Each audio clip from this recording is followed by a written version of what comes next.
Sudah hampir 1 bulan anak laki-laki anak wafat, umur 6 tahun. Sampai saat ini anak dirundung kesedihan. Semakin lama semakin terasa sedihnya Ustaz. Mohon pencerahannya. Jangan sedih. Ya. Banyak poin yang saya ingatkan. Yang pertama, Bapak Ibu sekalian, kita bukan pemilik anak itu. Kita bukan pemiliknya. Ibu-ibu di sini cuma lahir dari rahimnya saja. Bapak-bapak cuma punya sperma. Sekarang saya tanya, apa kita yang tancapin rambut di kepalanya? Kita punya andil di satu helai rambutnya? Gak ada. Anak ini lahir mau putih, mau hitam, laki-laki, perempuan, lahir. Allah yang ciptakan. Maka pemiliknya pun bisa mengambilnya. Itu dulu poin pertama. Jadi jangan dianggap itu milik kita, bukan milik kita. Diri kita pun bukan milik kita, ini miliknya Allah Subhanahu wa taala. Itu landasan dasar agama Islam. Gitu kan? Itu yang pertama. Yang kedua, anak-anak kalau meninggal, teman-teman, siapapun meninggal, bukan cuma anak-anak, orang tua, siapa saja. Kalau meninggal, itu bukan hilang. Pindah alam ke akhirat. Yang kita semua sebagai orang beriman tahu kita akan menuju ke sana. Ketemu, bukan tidak ketemu. Cuma dia dahului kita. Waktu ponakan saya meninggal di Makassar, umur 19 tahun. Anaknya Masya Allah tampan, pintar, prestasi di sekolah, bakti sama orang tua. Sore-sore kakak saya masih temanin, masih minta tolong diantar ke tempat kursus adiknya. Pulang, rupanya maghrib, dia sholat maghrib, ditelepon sama temannya minta dijemput di bandara. Pergi, keluar dari pintu tol, ditabrak mobil truk, meninggal. Tidak sakit, nggak apa. Kakak saya nggak tahu jam 12 malam baru tahu. Saya pas menjelang subuh ditelepon di Jakarta, lagi pas tidur. Kemudian saya ditelepon, ini ponakan meninggal gini-gini. Saya berangkat, begitu tiba di Makassar, kakak saya ini udah nggak makan dari malam, shock dengan kejadian tersebut. Keluarga bilang nggak ada lagi yang bisa ngomong Khalid. Coba saya ngomong. Saya dudukin, kak duduk sebentar. Pertama sekali kalimat saya bilang Hamdi, anak ini Hamdi, rahimahullah. Saya bilang Hamdi ini nggak hilang. Saya bilang. Terus langsung dia tiba-tiba kaget, kok nggak hilang? Kan meninggal. Loh iya, dia hanya pindah alam. Bukankah kebetulan ibu kami sudah meninggal tahun 79, saya waktu itu masih 4 tahun ibu saya meninggal.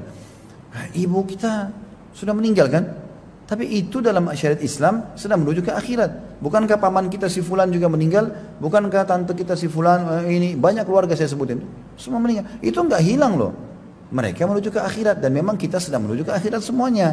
Jadi nggak hilang, jangan difahami hilang. Yang penting tiket kita sama, iman dan amal soleh. Ya. Tujuannya sama. Kalau kita sama-sama ke Surabaya nih, saya bilang waktu itu contohnya Makassar, Surabaya. Sekarang tiketnya anak ini jam 9 pagi, saya sama kakak mungkin tiketnya jam 3 siang.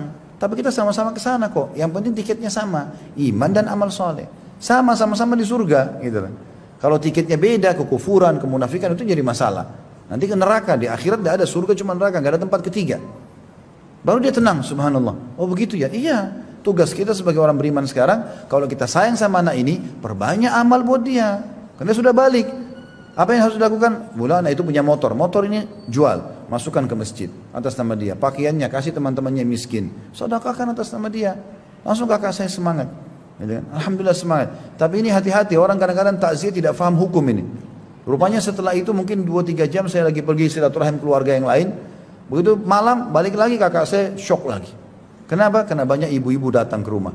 Kasihan dari pintu. Kenapa anak kamu yang mati bukan anaknya fulan? Itu kan narkotika, anak kamu baik-baik. Oh iya ya. Nanya saya lagi. Iya, kenapa anak saya mati bukan anaknya? Ini pengganggu ini. Orang kalau datang takziah, tenangkan orang, ringankan bebannya, bukan tambah dari pintu sudah nangis, kasihan anak kamu. Memang nunjukin prihatin tapi salah, nggak boleh begitu. Jadi itu yang kedua, dia tidak hilang. Ibu yang bertanya ini nggak usah khawatir, gitu kan? Dia tidak hilang.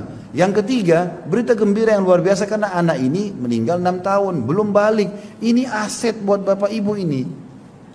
Pernah Nabi SAW keluar dari masjid, lalu beliau ramas bajunya sahabat dengan keras, sampai sahabat kaget, dipegang bajunya dengan keras. Begitu dia balik, Nabi SAW yang ramas bajunya. Lalu kata Nabi SAW, ya, tidak ada seorang pun bayi, ya, apa anak yang meninggal sebelum balik, ya, anak muslim ya, kecuali dia pada hari kiamat akan datang memegang badan orang tuanya, sebagaimana saya pegang bajumu sekarang, sampai Allah memasukkan mereka semua ke dalam surga.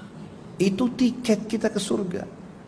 Sudah nggak hilang, jadi juga bisa menyelamatkan kita di sana. Itu berita gembira sebenarnya. Bukan kita gembira karena anak kita meninggal, tidak. Memang Tuhannya sudah mau ambil dia, amanah sudah selesai bagi kita. Tapi itu jadi penolong bagi kita. Dalam hadis yang lain riwayat Bukhari, hadis sahih, dan ini dikatakan Allah SWT akan mendengar suara gemuruh depan surga, dan Allah lebih tahu siapa suara apa itu. Tapi Allah bertanya pada para malaikatnya.